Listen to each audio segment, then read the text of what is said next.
Welcome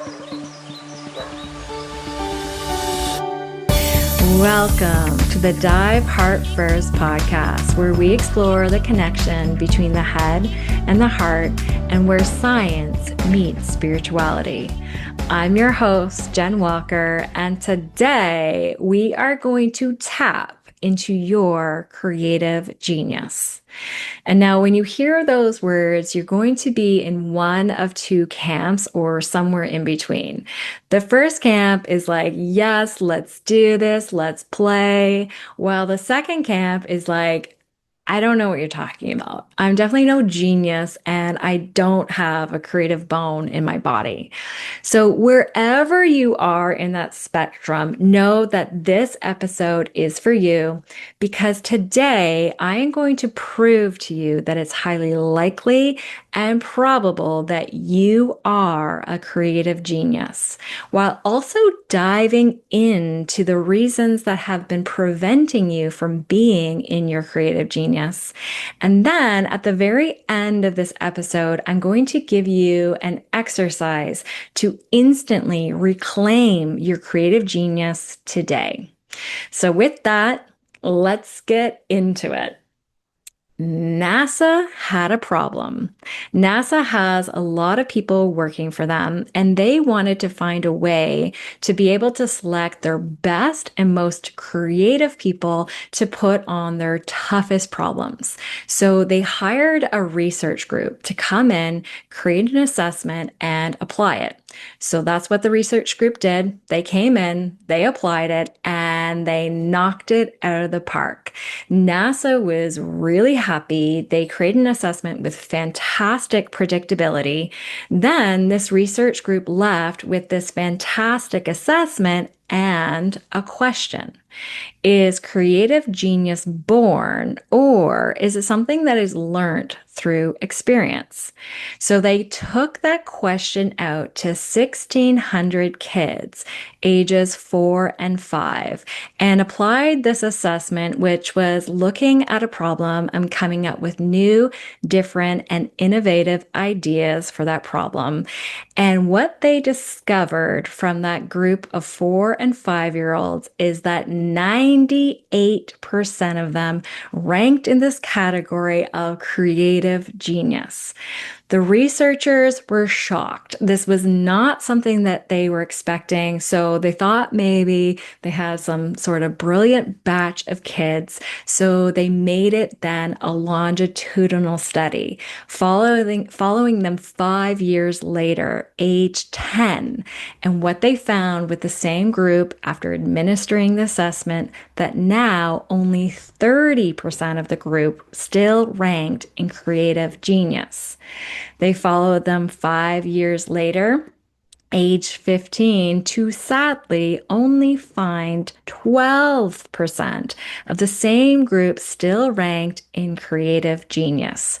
So disappointed and depressed, they dropped the study, but took the assessment out to 1 million adults and found that only 2% of adults rank into this category of creative genius. So what they found is that creative genius is natural and innate in most of us, and that is actually taught out of us.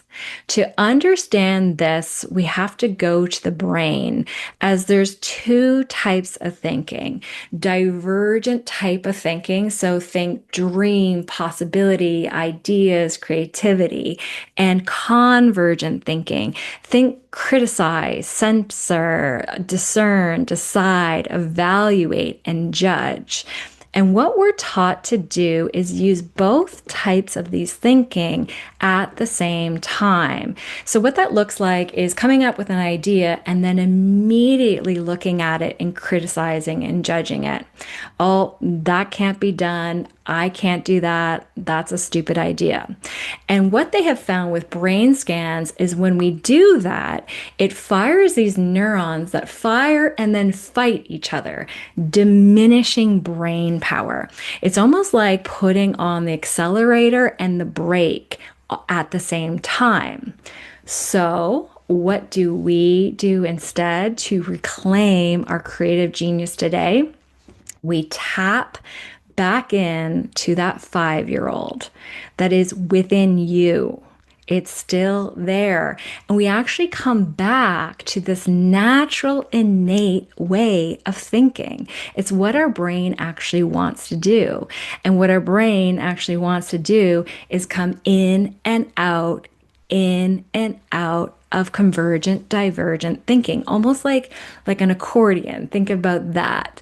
So what that looks like is think about a problem that you have in your life, and then allow your brain to go into that divergent type of thinking for ideas and solutions for that problem, and allow yourself just to swim in it. Allow your mind to go in every which way. Allow it to be weird, allow it to be wonderful, allow it to be nonsensical and fantastical, like all the things. And when you feel complete with that, then it's time to come into the convergent type of thinking and discern. So what's that one idea that you're choosing has the most power, energy, aliveness? And when you've made that discernment, then you go back out to divergent type of thinking and you swim in it again and think of all the ways in which to implement that idea. And just notice if your mind has been trained or wired to come up with criticism. And if it does, great, just know that it's there and know that it will just pass as you're in divergent thinking, and it will have its time soon. So allow yourself to swim in there, allow yourself to stew and to bake. And when you're done with that, you come back into convergent thinking and you decide. You decide on the one plan that you're interested in implementing, and then take that action right away. So, to flex into this even more, I have an exercise for you. The link is down below, and the exercise itself is a really great exercise. It's called Your Clear and Compelling Future. And I've baked in this creative genius pattern into the exercise in a way to practice even more into your creative genius so that you can embody and enjoy it every day, full time going forward. So that's it. Until next time, thank you so much for spending part of your day with me. I love you, and go out and have an absolutely tremendous day.